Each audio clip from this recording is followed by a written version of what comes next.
It's good to be with you. Thanks for coming in.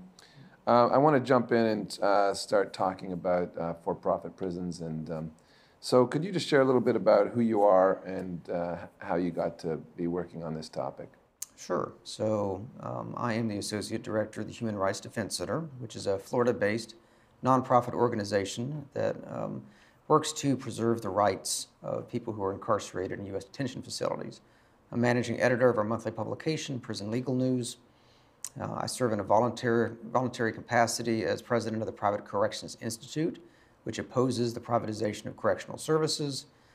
And I'm a former prisoner. I served 10 years total in Tennessee prisons and jails, including 6 years at a privately operated facility, the South Central Correctional Center, managed by CCA, now called CoreCivic, in Clifton, Wayne County, Tennessee. My time was served back in the 1990s primarily. I was released in 1999 on parole. Finished my parole up in 2005.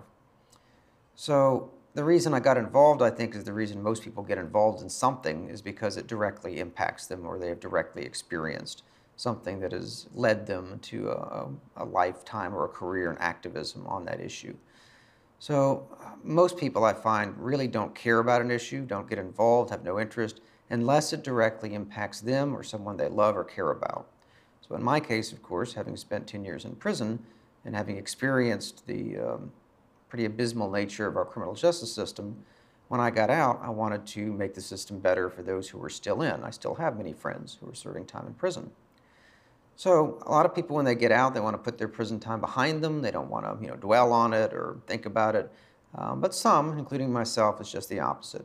When you see problems so significant as those that impact our nation's criminal justice system, I think it would be a tragedy or even a crime, if you want to put it that way, to ignore those issues and not work to fix and remedy them.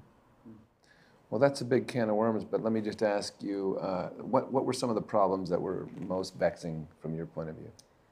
Well, our corrections system, in theory, is designed to correct people, hence the name, but it does the exact opposite. I mean, there's nothing in our corrections system that actually helps people who are incarcerated to be better people so that when they get out, they're less likely to commit crimes than they were before they went in. Our system is most systematically designed to cripple people socially, financially, politically, so that once they get out of prison, it's almost guaranteed that they'll come back through a revolving door.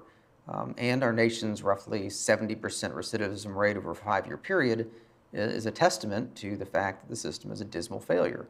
I'm honestly fairly surprised that it's not higher than 70% over a 5-year period for recidivism stats, given the fact that people get out, the reasons that they ended up in prison in the first place generally have not been addressed, specifically in the two largest categories, people who come in with substance abuse problems or addictions, and that includes alcohol, and those who have mental health problems, both really significant issues. Our prisons and jails are mental health dumping grounds, basically. We've criminalized mental illness in the United States.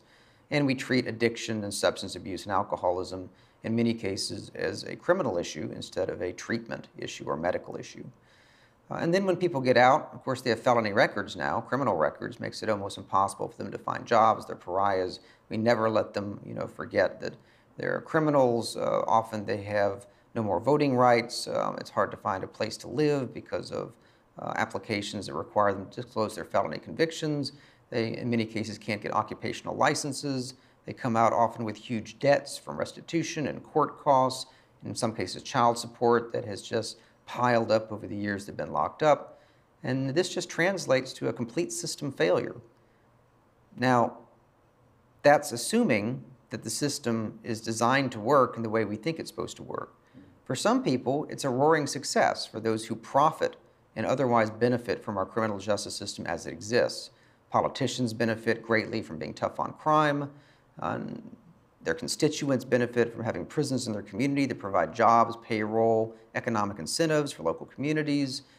Private companies, of course, as we'll discuss, benefit financially from operating prisons and doing a lot of other for-profit criminal justice work. So for some, our criminal justice system works great. But for those on the receiving end, the 2.2 million people who are locked up in prisons and jails at any given time in our nation, and their 2.2 million families, doesn't work so well.